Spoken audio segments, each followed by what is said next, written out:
হুম। আসসালামু আলাইকুম, কেমন আছেন সবাই? আশা করি ভালো আছেন। আমি এখন অবস্থান করতেছি রাজশাহী জেলার চারঘাট উপজেলার কাকরামারি নামক স্থানে। এখানে আমি গত বছরে এসেছিলাম। ইনফ্যাক্ট গত বছর না, আমি এখানে প্রায় প্রত্যেকটা বছরই এই সময় চলে আসি, কেননা এখানে আসার উদ্দেশ্য হলো কিন্তু আখের গুড় সরবরাহ করা। মূলত আমি এখান থেকে কিন্তু আখের গুড় সরবরাহ করি।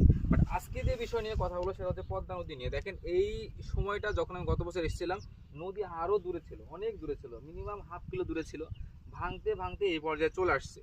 সো গভর্নমেন্ট একটা ভালো উদ্যোগ নিয়েছে, উদ্যোগ নিয়ে জিআই ব্যাগ দিয়ে দেখেন একটা বাঁধ সৃষ্টি করছে।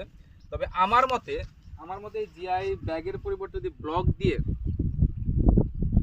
আমার মতে জিআই ব্যাগের পরিবর্তে যদি ব্লক দিয়ে এখানে বাঁধ সৃষ্টি করা হয়, এলাকাবাসীর অনেক কাজে আসবে। কারণ আমি আস্তে আস্তে এক ভাইয়ের সাথে কথা হলো, উনি বলতেছে আসলে এই জিআই ব্যাগটা এখানে এনাফ না। এখানে যে বাঁধটা সৃষ্টি করা হয়েছে, যে কোনো সময় যে কোনো মুহূর্তে এটা কিন্তু আবার ভেঙে যেতে পারে।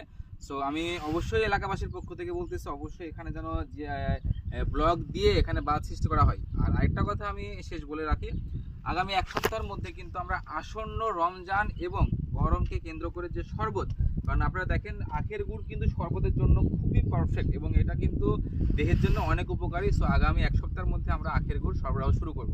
ভালো থাকবেন সবাই, আসসালামু আলাইকুম।